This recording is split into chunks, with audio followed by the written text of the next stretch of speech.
നമ്മൾ ഇനി നോക്കാനായിട്ട് പോകുന്നത് NIOS +2 പൊളിറ്റിക്കൽ സയൻസിൻ്റെ ചാപ്റ്റർ 15 ഹൈക്കോടതി ആൻഡ് സബോർഡിനേറ്റ് കോർട്ട്. അപ്പോൾ ഈ ചാപ്റ്റർ നോട്ട് വേണ്ട ആളുകൾ നമ്മുടെ ചാനലിൻ്റെ ബയോയിൽ എൻ്റെ ഇൻസ്റ്റഗ്രാം പേജ് ഉണ്ട്, അതിൽ മെസ്സേജ് അയച്ചു കഴിഞ്ഞാൽ നോട്ട് കാര്യങ്ങളെല്ലാം ഞാൻ അയച്ചു തരുന്നതായിരിക്കും. അപ്പോൾ നമുക്ക് ഫസ്റ്റ് ക്വസ്റ്റ്യനിലേക്ക് കിടക്കാം. അറ്റ് പ്രസൻറ്റ് ഹൗ മെനി ഹൈക്കോടതിസ് ആർ ഇൻ ഇന്ത്യ? ഇന്ത്യയിൽ ഇപ്പം മൊത്തത്തിൽ എത്ര ഹൈക്കോടതികളാണുള്ളത്? 25 എണ്ണമാണുള്ളത്. 1 മാർക്കിൽ ചിലപ്പം ചോദിക്കാം. ഇനി who has the power to appointment the ഹൈക്കോടതി ജഡ്ജ്? ആർക്കാണ് ഹൈക്കോടതി ജഡ്ജിമാരെ അപ്പോയിൻമെൻറ്റ് ചെയ്യാനായിട്ടുള്ള പവേഴ്സ് ഉള്ളത്? ആർക്കാണ്? നമ്മുടെ ഇന്ത്യൻ പ്രസിഡൻറ്റിനാണ്. നമ്മുടെ ഇന്ത്യൻ പ്രസിഡൻറ്റ് ചീഫ് ജസ്റ്റിസിൻ്റെ അടുത്തും ഗവർണർ ഓഫ് സ്റ്റേറ്റിൻ്റെ അടുത്തും ഒക്കെ എന്താണ് അവരുടെ എല്ലാം കൺസേണൊക്കെ മാനിച്ചാണ് എന്ത് ചെയ്യുന്നത്, നമ്മുടെ ഹൈക്കോടതിയിലെ ജഡ്ജിമാരെ അപ്പോയിൻമെൻറ്റ് ചെയ്യുന്നത്. അപ്പോൾ ഓർത്ത് വേണം, ഹൈക്കോടതിയിലെ ജഡ്ജിമാരെ അപ്പോയിൻമെൻറ്റ് ചെയ്യാനായിട്ടുള്ള അവകാശം ആർക്കാണുള്ളത്? നമ്മുടെ പ്രസിഡൻറ്റിനാണുള്ളത്. നമ്മുടെ പ്രസിഡൻറ്റ് നേരെ പോയിട്ട് ഗവർണറടുത്തും ചീഫ് ജസ്റ്റിസിൻ്റെ അടുത്തും ഒക്കെ എന്താണ് കൺസേണൊക്കെ ചോദിച്ചും കണ്ടും മനസ്സിലാക്കിയിട്ട് മാത്രമാണ് എന്ത് ചെയ്യുന്നത്, ഹൈക്കോടതിയുടെ അകത്തുള്ള ജഡ്ജിമാരെ അപ്പോയിൻമെൻറ്റ് ചെയ്യുന്നത്. ഇനി അടുത്തൊരു ക്വസ്റ്റ്യനിലേക്ക് കിടക്കാം. പിന്നെ നമുക്ക് നോക്കാം നമ്മുടെ കമ്പോസിഷൻസ് ഓഫ് ഹൈക്കോടതി, അതായത് ഹൈക്കോടതിക്കകത്ത് ആരൊക്കെയാണ് ഉള്ളത്? നമ്മുടെ ഒരു ചീഫ് ജസ്റ്റിസ് കാണും, ബാക്കി കുറച്ച് ജഡ്ജിമാർ കാണും. ഇത്രയും ആളുകളാണ് എവിടെ ഉണ്ടാകുന്നത്? നമ്മുടെ ഹൈക്കോടതിക്കകത്ത് വരുന്നത്. ഇനി നമുക്ക് അടുത്ത് നോക്കാനായിട്ടുള്ള ഒരു ഇമ്പോർട്ടൻറ്റ് ക്വസ്റ്റ്യൻ ആണ്, what are the qualifications of ഹൈക്കോടതി ജഡ്ജ്? ഹൈക്കോടതി ജഡ്ജിമാരുടെ ക്വാളിഫിക്കേഷൻസ്.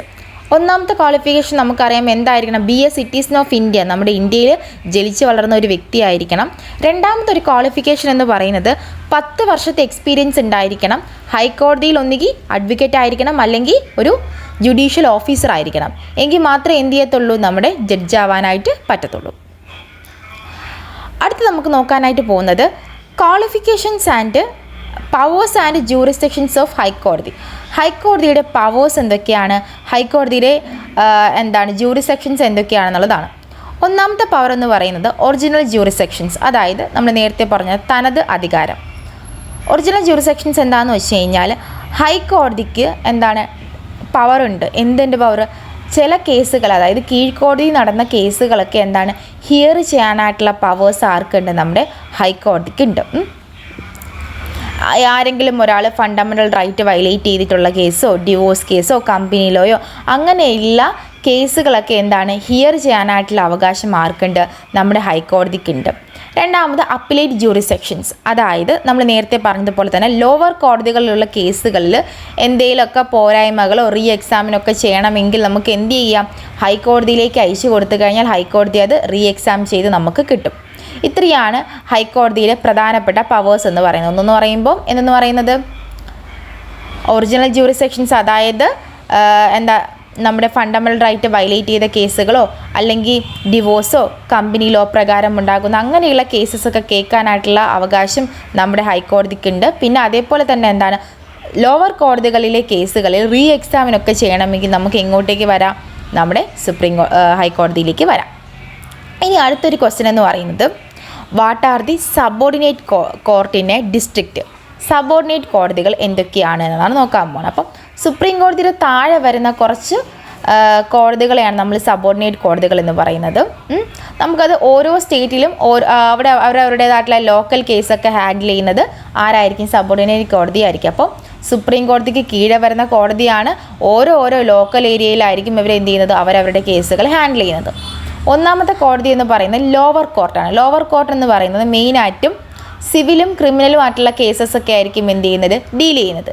പിന്നെ അടുത്ത് വരുന്നത് സിവിൽ കോടതി ആയിരിക്കും. സിവിൽ കോടതിക്കകത്ത് പ്രോപ്പർട്ടിയുമായി ബന്ധപ്പെട്ടും പണവുമായി ബന്ധപ്പെട്ടും ഫാമിലി പ്രോബ്ലംസ് ലൈക്ക് ഡിവോഴ്സൊക്കെ ആയിട്ട് ബന്ധപ്പെട്ട കേസുകളായിരിക്കും സിവിൽ കോടതി ഹാൻഡിൽ ചെയ്യുന്നത്. പിന്നെ അടുത്ത് വരുന്നത് ക്രിമിനൽ കോടതിയാണ്. ക്രിമിനൽ കോടതി എന്തായിരിക്കും? നമ്മുടെ ക്രിമിനൽ കേസുകളൊക്കെ ഉണ്ടല്ലോ, അതായത് മർഡർ കേസ്, അതേപോലെ തന്നെ കൊലപാതകം, തിഫ്റ്റ് അങ്ങനെയുള്ള കേസസൊക്കെ ആയിരിക്കും ഹാൻഡിൽ ചെയ്യുന്നത്. പിന്നെ വരുന്നത് റവന്യൂ കോടതിയാണ്. റവന്യൂ കോടതികളിൽ ഇപ്പം ടാക്സ് വെട്ടിപ്പും അത് മാത്രമല്ല ലാൻഡ് റെക്കോർഡ്, ഫാർമേഴ്സിൻ്റെ ലാൻഡ് പ്രോബ്ലംസ് അങ്ങനെയുള്ള കേസുകളൊക്കെ ആയിരിക്കും എവിടെ വരുന്നത്, റവന്യൂ കോടതിയിലകത്ത് വരുന്നത്. അപ്പം ഇത്രയാണ് നമുക്ക് ഈ ഒരു ചാപ്റ്ററിൽ പഠിക്കാനായിട്ടുള്ളത്. ഇതും വളരെ ഇമ്പോർട്ടൻ്റ് ആയിട്ടുള്ള ചാപ്റ്റേഴ്സാണ്. ചിലപ്പോൾ ചോദിക്കാം റവന്യൂ കോടതിയും ക്രിമിനൽ കോടതിയും തമ്മിൽ ഡിഫറൻസ് ചോദിക്കാം. അങ്ങനെ അല്ലെങ്കിൽ സിവിൽ കോടതി എന്താണെന്ന് ചോദിക്കാം. അങ്ങനെ ഏത് രീതിയിൽ വേണമെങ്കിലും നമുക്ക് ക്വസ്റ്റ്യൻസ് വരാനുള്ള ചാൻസ് ഉള്ള ഒരു ചാപ്റ്ററാണ്. അപ്പോൾ എല്ലാവരും നന്നായിട്ട് പഠിക്കുക. എന്തെങ്കിലും സംശയം ഉണ്ടെങ്കിൽ താഴെ കമൻറ്റ് ബോക്സിൽ രേഖപ്പെടുത്തുക. അപ്പോൾ നമുക്കിനി അടുത്തൊരു വീഡിയോ ആയിട്ട് കാണാം.